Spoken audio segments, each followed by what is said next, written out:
শ্রীরামপুরের রাজবাড়ি দেখার পরে চললাম আরও বিভিন্ন জায়গার উদ্দেশ্যে। অ্যাকোরিয়ামের মাছের হাট দেখার রাস্তায় অন্য একটি গলি দিয়ে এলাম। চোখে পড়ল ড্যানিশদের একটি রেস্তোরাঁ। তবে ড্যানিশ আমলে বিভিন্ন সরকারি কাজ হতো এই স্থানে। বর্তমানে এখন রেস্তোরাঁ। আপনারা বিদেশি খাবার স্বাদ নিতে চাইলে এই রেস্তোরাঁয় আসতে পারেন। বন্ধুরা, এবার আসলাম শ্রীরামপুর কলেজে। শ্রীরামপুর যেহেতু তখন ড্যানিশ উপনিবেশ ছিল, তাই ডেনমার্কের রাজা ষষ্ঠ ফ্রেডরিক 1827 সালে 23শে ফেব্রুয়ারি ডেনমার্কের কোপেনহেগেন শ্রীরামপুর কলেজকে তার রয়্যাল চার্টার অফ ইনকর্পোরেশন জারি করেন। আগস্টে রাজা ফ্রেডরিকের সাথে জশুয়া মার্শম্যানের সফরে প্রক্রিয়া এই সনদটি জারি করা হয়। এই সনদ শ্রীরামপুর কলেজের শিল্পকলা ও ধর্মতত্ত্বের ডিগ্রি প্রদানের সুযোগ দেয়। উইলিয়াম কেরি, জশুয়া মার্শম্যান এবং জন ক্লার্ক মার্শম্যান প্রথম কাউন্সিলরের সদস্য হিসাবে মনোনীত হন। উদ্বোধনের সময় শ্রীরামপুর ত্রয়ী একটি প্রেস প্রকাশ করেন, যেখানে পূর্ব সাহিত্য ও ইউরোপীয় বিজ্ঞানের, এশিয়াটিক, খ্রিস্টান এবং অন্যান্য যুবকদের শিক্ষার জন্য একটি কলেজ প্রস্তাব করা হয়েছিল। কলেজটি যে কোনো বর্ণ বা ধর্মের সকল মানুষের জন্য উন্মুক্ত ছিল এবং প্রতিষ্ঠাতার নির্দিষ্ট করেছিল যে অনুষদ সদস্যের উপর কোনো সাম্প্রদায়িক পরীক্ষা প্রযোজ্য হবে না। 1918 সালে বেঙ্গল গভর্নমেন্ট অ্যাক্ট 4 দ্বারা নিশ্চিত করা হয়েছে। 1845 সালে 22শে ফেব্রুয়ারি ডেনমার্ক তার সমস্ত ভারতীয় সম্পত্তি ব্রিটেনের কাছে বিক্রি করে দেওয়ার পর কলেজের ব্যবস্থাপনা পরিচালনার একজন মাস্টার এবং কাউন্সিলর নির্দেশে কোনো বাধা ছাড়াই চলতে থাকে। 1856 সালে ইংল্যান্ডের ব্যাপটিস্ট মিশনারি সোসাইটি কলেজের ব্যবস্থাপনার দায়িত্বে গ্রহণ করে এবং 1857 সালে কলেজটি নবপ্রতিষ্ঠাতা কলকাতা বিশ্ববিদ্যালয়ের সাথে অধিভুক্ত হয় এবং সেই বিদ্যালয়ের একটি অঙ্গীভূত কলেজে পরিণতও হয়। 1883 সালে কলেজটি একটি আর্টস কলেজ হিসাবে বন্ধ করা হয় এবং একটি খ্রিস্টান প্রশিক্ষণ প্রতিষ্ঠান এবং বাংলার ব্যাপটিস্ট গির্জার জন্য একটি ধর্মতাত্ত্বিক প্রতিষ্ঠান হিসাবে কাজ শুরু করে। 1911 সালে কলকাতা বিশ্ববিদ্যালয়ের সাথে পুনরায় অধিভুক্ত হয়। 1913 সালে শ্রীরামপুর কলেজের ব্যাচেলর অব আর্টস ডিগ্রি প্রদানের জন্য অনুমোদিত করা হয়। কলেজ অনুষদ ছিল অন্তঃসাম্প্রদায়িক।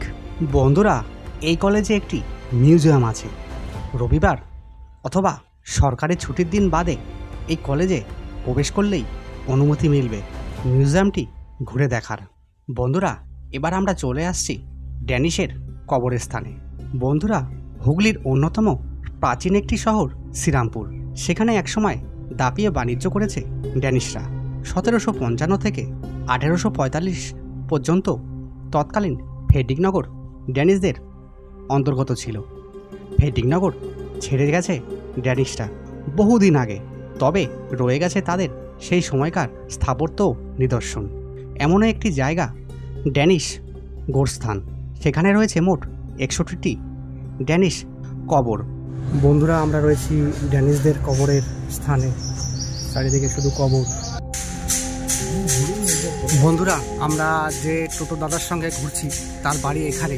দাদা, এই যে কবরস্থানটা, এটা হলো ঝাউতলা বললেন, আর আগের কবরস্থানটা ওইটা কালীতলা। আচ্ছা বন্ধুরা, এই যে পুরাতন আগেকার সে ড্যানিশদের কবর। কিন্তু 2-3টি সমাধি সৌধের ফলক লাগানো থাকলেও বেশিরভাগ সমাধির ফলক উধাও। বর্তমানে এই ড্যানিশ সমাধিসৌধটি আর্কিওলজিক্যাল সার্ভে অফ ইন্ডিয়া আওতায় রয়েছে। আর্কিওলজিক্যাল সার্ভের আওতায় আসার পরে নতুন করে জায়গাটি সংস্কার করে বছর 2 আগে প্রায় ভগ্নদশা থেকে চেহারা ফিরেছে বেশ সমাধিসৌধগুলি। তবে তাদের নামের ফলক তা এখনও সঠিকভাবে পাওয়া যায়নি। ইন্দো ডেনমার্ক সম্পর্কে তার নিদর্শন এখানে বিদ্যমান। তবে যাদের কারণে এই ড্যানিশ নগর গড়ে উঠেছিল তাদের সমাধিক্ষেত্র নাম না থাকায় বিড়ম্বনায় পড়তে হচ্ছে। তারা বুঝতে পারছেন না কোনটা কার সমাধিক্ষেত্র। ফলক না থাকায় কোন সমাধিটি কার তা মানুষের চেনা দায় হয়ে গিয়েছে। ড্যানিশ কর্নেল কলিংস, গভর্নর হেলেনবার্গের মতন ড্যানিশ সমাধিতেও আর এক কে ছিল তা জানা দায় হয়ে উঠেছে। সাধারণ মানুষের কাছে এ বিষয়ে তথ্য সংস্কৃতি দপ্তরের কাছে জানতে চাওয়া গেলে তারা জানায় পুরো বিষয়টি আর্কিওলজিক্যাল সার্ভে অফ ইন্ডিয়ার আওতায় রয়েছে। এখনও এখানে তাদের হাতে কিছু নেই। বন্ধুরা, এবার আমরা চলে আসলাম সিক্রেট হার্ট চার্চে।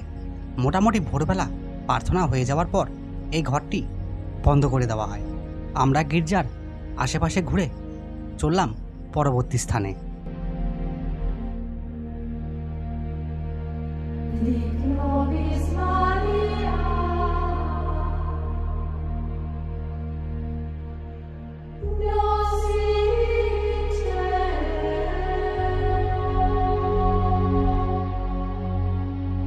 বন্ধুরা, এবার আমরা আসলাম শ্রীরামপুরের সাইট সিনের মধ্যে শ্রীরামপুর মহকুমা তথ্য ও সংস্কৃতি দপ্তর ড্যানিশ গভর্নমেন্ট হাউসে। বন্ধুরা, এটি একটি মিউজিয়াম। বিভিন্ন ঐতিহাসিক সরঞ্জাম এবং সেই সময়কার ড্যানিশ যুগে বিভিন্ন অস্ত্র এবং নানান সামগ্রী এই মিউজিয়ামে রাখা আছে। তবে স্টিল ফটোগ্রাফি দেখতে হলে ডেসক্রিপশন বক্সে ফেসবুকের লিঙ্ক দিয়ে রাখলাম, ক্লিক করে দেখে আসতে পারেন। এরপরে আসলাম একটি এসটি ওল্ড চার্চে। চার্চের সামনে একটি ছোট পার্কের মতন করা আছে, তাতে রয়েছে বহু কামান সেই ড্যানিশ যুগের।